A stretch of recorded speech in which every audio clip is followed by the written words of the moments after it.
Hello, my friend. I hope you're having a good day. Just got back from my walk through the woods. Decided to do this podcast on a topic that I have frequent conversations with my clients and people through the years. So when they first come here for the first time, and you may be one of my clients, and so I've had you watch this video before you come for the first time so we can talk about it. But there's a story I tell them, and there's a reason why I tell this story. So I want you to come with me as I talk through this for a minute. So when I bought this house a number of years ago, it's been about 4 years ago. The family that I bought it from, it was a single woman, and she had this ranch here, a small ranch, and had horses, and she had been going through a divorce, and so the place was, let's say, it needed some attention. so for his first couple of years, I had to spend a lot of time getting this place up to par where it should be. So in that first spring, we had bought the house in the fall. And when the spring came, we have this dry lot area out back by the barn. And it was not a dry lot. There was basically a river flowing through there. The gas company next door had bought the property and put this gas line through there. They had stripped all the grass off and bulldozed it, and when they graded it back, it just ran all the water through here. So it was just a total mess. And then on another part of it, I was walking through there one day, and it was so muddy, and like the mud never set up. Even when the rain stopped, it never set up. And so I was talking to my friend down the street, and I said, I need to get some of it's kind of a crushed gravel, we call it ag lime. And so I decided I need to get some of that to bring in here so I can have a dry lot. She's like, oh, there's a bunch, it's already there. I'm like, what are you talking about? She's like, yeah, it's right out on the side of out in the barn area where your horses are. So I said, nah, I don't think so. I said, can you come show me where it is? And so she walks up there and she says, it's right here. And I'm standing there in this mud, and it's all squishy. And my horse had gotten a foot infection in its hoof because they were standing in this mud and all that stuff. And so I was like, you're kidding me. Are you sure? She's like, yeah. She says, go get your hoe. So I get my hoe and I start raking this stuff up, and it's coming. She said, keep going, keep going. So I get down about 6 inches, and all of a sudden I heard this scrape, and it scraped on. Sure enough, there was egg lime down there. So I start scraping, and after a while, I'm like, this is going to take forever. I'm going to be retired at this rate.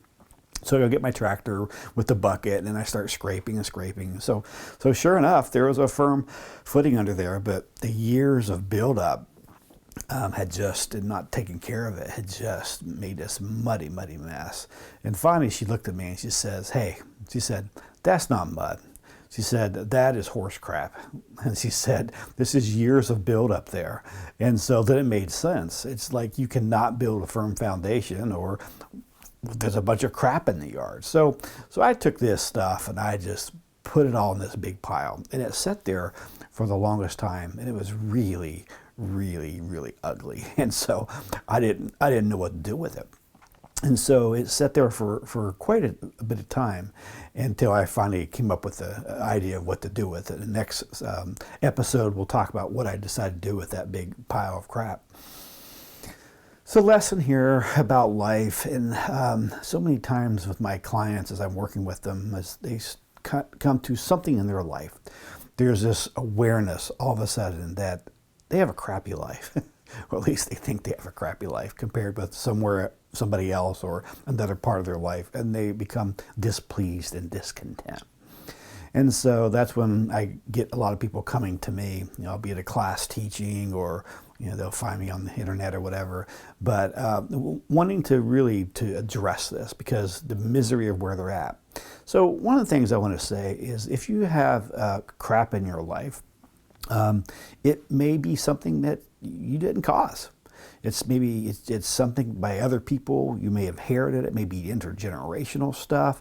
It may be people who kind of came in before you and left it there, and you weren't even aware of it when you bought the property. Like in your life, you may have had stuff that happened to you when you were a kid, and you had absolutely no control over it.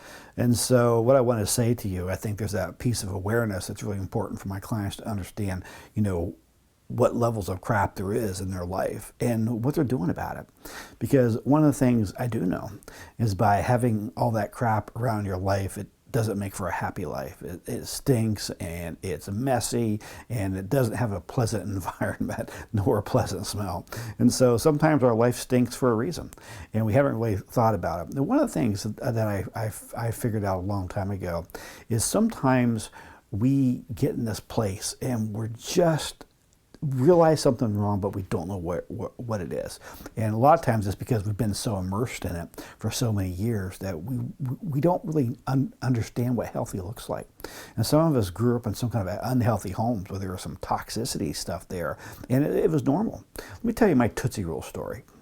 So many years ago, I worked for the Salvation Army, and I was working in social services. And so I had this big bag of candy. It was a bunch of Tootsie Rolls that somebody had probably donated to us. And I'd kept it there for a while. And every once in a while, kids would come in, and I'd give them a Tootsie Roll, and I would eat one periodically. And I hired we had this new secretary who came in. And one day, she comes into my office and said, "Hey, you want Tootsie Rolls?" She's like, "Sure, I love Tootsie Rolls." And I hand her one, and she like goes, "This is nasty." And she takes it, and she goes, spits it out, and throws it away. And so I was like, "It's a Tootsie Roll. It doesn't spoil." She's like, "That's nasty. It's old." I said, "What are you talking about?" I said, "It's fine." So at lunchtime, we walked over to this little convenience store next door. And she comes up to me and she said, "Hey, come here." And I was like, "What?" She walks up to the candy aisle and she picks up a Tootsie Roll off the candy thing. And she says, "Here, hold this for a minute." I said, "Okay." And she says, "Here's, I want you to do something." She said, "Squish it." I was like, "What do you mean?" She said, "Just squish it." And so I squeezed it, and she said, "Did it squeeze?" I said, "Yeah." She said, "Did it squish?" I said, "Yeah." And so she said, "Hold that thought." So she goes back, we walk back over to the Salvation Army, and she reaches under my desk and gets out the bag of candy. And she holds the bag of candy up, and she pulls out a Tootsie Roll, and she says, "Squeeze this, squish it." And I tried, and as hard as I tried, it wouldn't squish. And she said, "That is a stale Tootsie Roll, and that was a fresh Tootsie Roll." And I never forgot that illustration, because a lot of times what happens is we're going through life, and we have experienced some stuff, and we think it's normal. And everyone around us sees that it's stale Tootsie Roll, or that there's crap in our yard, except for us, because it just seems normal. We don't know anything different than that. The beauty of what I want to talk about, and this is why I love being a coach. And I started out many years ago as a marriage and family therapist, and I like doing that. But over the years, I switched and became more of a life coach, because one of the things I found is that there's this piece of this awareness, but you don't have to resolve everything from the past, but you have to decide to do something with it. And the beauty of this as human beings is that we have a capacity to, once we're aware of things that happened in our past, is to reposition it, to leave it, to trash it, to do something with it, to move on. And one of the things we look at, and one of the things we've been looking at a lot through the recent years, is post-traumatic growth or resilience. But the post-traumatic growth is a step beyond just resilience. Resilience is kind of bouncing back from something. And a lot of us have some resilience traits, but sometimes bouncing back after we get knocked down to the same normal. Post-traumatic growth in the aftermath of some event, it could be a major loss, it could be some kind of trauma, is a great time, because all of a sudden increased awareness and kind of our psyche, our spiritual dimensions, it's shattered. And that openness of that, we look around and like, hey, I don't like this life. And so you decide to move it and make something different. So I just want to challenge you, before you come back to see me or you go to see somebody else or just do whatever you're doing in life, to stop and really take a look at it. What is the crap in your life that you've never really dealt with and repositioned or gotten rid of, that's really impacting your life and your relationships with yourself, with your family, with your friends, and maybe even with God?